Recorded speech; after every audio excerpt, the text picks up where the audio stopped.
मिनश्शैतानिर्रजीम बिस्मिल्लाहिर्रहमानिर्रहीम। आज जो हम डिस्कस करेंगे राउट्स लॉ को डिस्कस करेंगे। ठीक है, राउट्स लॉ को एक्सप्लेन किया था FM राउट्स ने इन 1887 पे।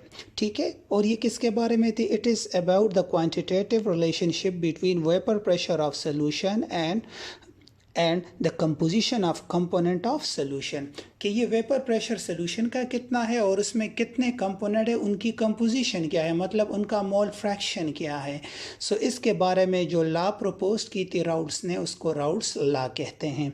राउट्स लेके फिर मुख्तलिफ केसेस है। सो केस नंबर 1 ये कहता है when both the components are volatile, कि अब जब किसी दो कंपोनेंट्स को वोलेटाइल हो, लेट्स सपोज एक आप ईथर लेते हो, दूसरा इथाइल अल्कोहल लेते हो, so both are volatile organic compounds easily converted into vapors. So the partial pressure of any volatile component, let's suppose ये A है, ये B है, दो volatile components है।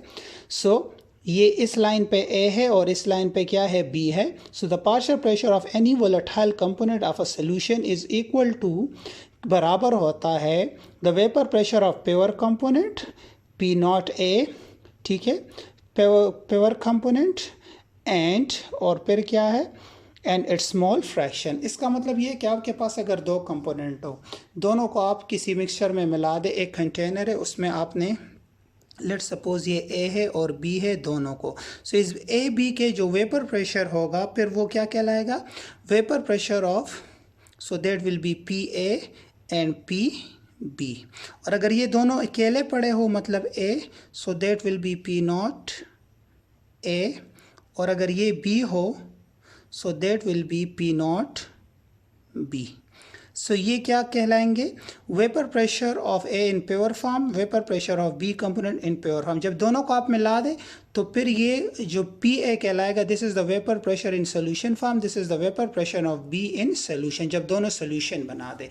सो राउट्स लॉ कहता है कि ये जो वेपर प्रेशर है या जब partial pressure of any volatile component A और B इन ए मिक्सचर जो होगा, ये बराबर होता है vapour pressure of pure component P not A के इंटू इट्स मोल फ्रैक्शन, और उसका मोल फ्रैक्शन X है। इसी तरह P भी बराबर होता है P naught B minus XB it's mole fraction. PB vapour pressure of the component in solution, ठीक है, B कंपोनेंट का, and PA is the vapour pressure of component A in solution form. P not A इसका pure vapour pressure है और P naught B इसका pure B component का vapour pressure है। सो आपको पता है कि टोटल प्रेशर बराबर होता है PA प्लस PB के। सो P टोटल को बराबर करें दोनों इक्वेशन को, P not A XA plus इन दोनों को सम अप करें, इस इक्वेशन में इसकी वैल्यू भी डालें, PA की वैल्यू इधर डालें, PB की वैल्यू यहाँ पे डालें। सो जब आप इस इक्वेशन को, फिर आपको पता है कि टोटल मोल फ्रैक्शन हमेशा 1 के बराबर होता है क्योंकि it is the fraction in moles. So 0.9 0.1 इस तरह आपका होगा। सो अब यहाँ देखें XA plus XB is equal to 1। So फिर XA किसके वस माइनस XB। सो फिर इस इक्वेशन में डाल ले P नॉट A, फिर XA की जगह 1 minus XB, P naught B और XB। फिर इसको मैथमेटिकली आप जब प्रूफ करोगे तो ये यहाँ तक आ जाएगा, PT will be equal to P not A plus XB P naught B minus P not A। अगर XB 0 होगा मतलब कंपोनेंट B का मोल फ्रैक्शन 0 है मिक्सचर में, सो जो टोटल वेपर प्रेशर होगा उस सोल्यूशन का वो बराबर होगा vapour pressure of component A। इसी तरह अगर मोल फ्रैक्शन ऑफ A का B 0 होगा, सो जो टोटल वेपर प्रेशर होगा वो P नॉट B के बराबर। अब इस डायग्राम को देखें, यहाँ पे let's suppose P not A है, ये इसका वेपर प्रेशर है, ऊपर ज़्यादा है, मोर वोलेटाइल है A कंपोनेंट। अब यहाँ पे इसका मोल फ्रैक्शन 1 है, सो यहाँ पे इसका प्योर कंपोनेंट में क्योंकि 1 है और B यहाँ पे क्या है? 0 है। सो यहाँ पे जो वेपर प्रेशर होगा वो P नॉट A होगा।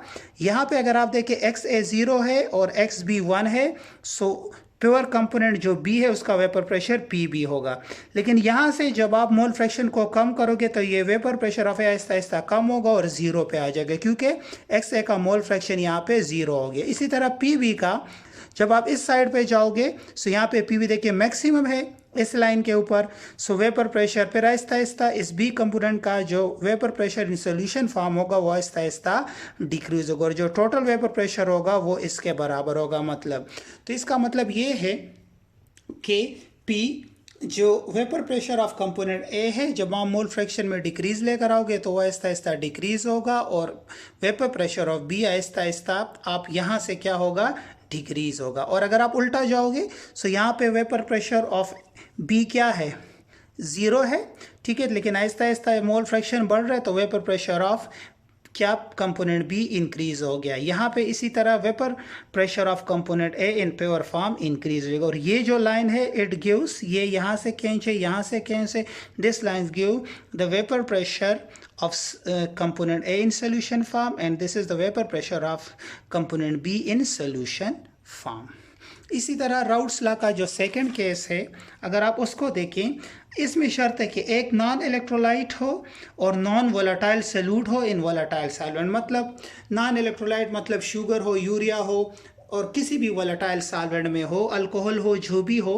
सो ये स्टेटमेंट कहता है कि वेपर प्रेशर ऑफ सोल्यूशन, फिर वेपर प्रेशर जो होगा, लेट्स सपोज यहाँ पे आपने सॉल्यूट भी डाले और यहाँ पे सॉल्वेंट भी मौजूद है, ठीक है। सो इसका जो वेपर प्रेशर होगा ऑफ सोल्यूशन का वो बराबर होगा vapour pressure of solvent in pure form into its mole fraction. So इसके बराबर होगा, so vapour pressure of solution is equal to the vapour pressure of pure solvent and its mole fraction. So P S P nought A X A, फिर आपको पता है x1 ए x2 ए इसके बराबर है, x1 है इसके, सो इसमें वैल्यू पुट करें, सो पी नॉट 1 माइनस x2। जब आप इसको सिंप्लीफाई करोगे सो एंड में आपके पास ये आ जाएगा, this del P is called the lowering in vapour pressure due to solute ये, और del P divided by P nought is the relative lowering of vapour pressure. याद रखिएगा ये जो प्रॉपर्टी है lowering of vapour pressure, it is temperature dependent, so this is not colligative property. और del P with relate to P nought, this is relative lowering of vapor pressure, so this is colligative property which is equal to mole fraction of solute. So जब आप किसी solvent में solute डालोगे तो उसका vapour pressure automatically decrease होगा।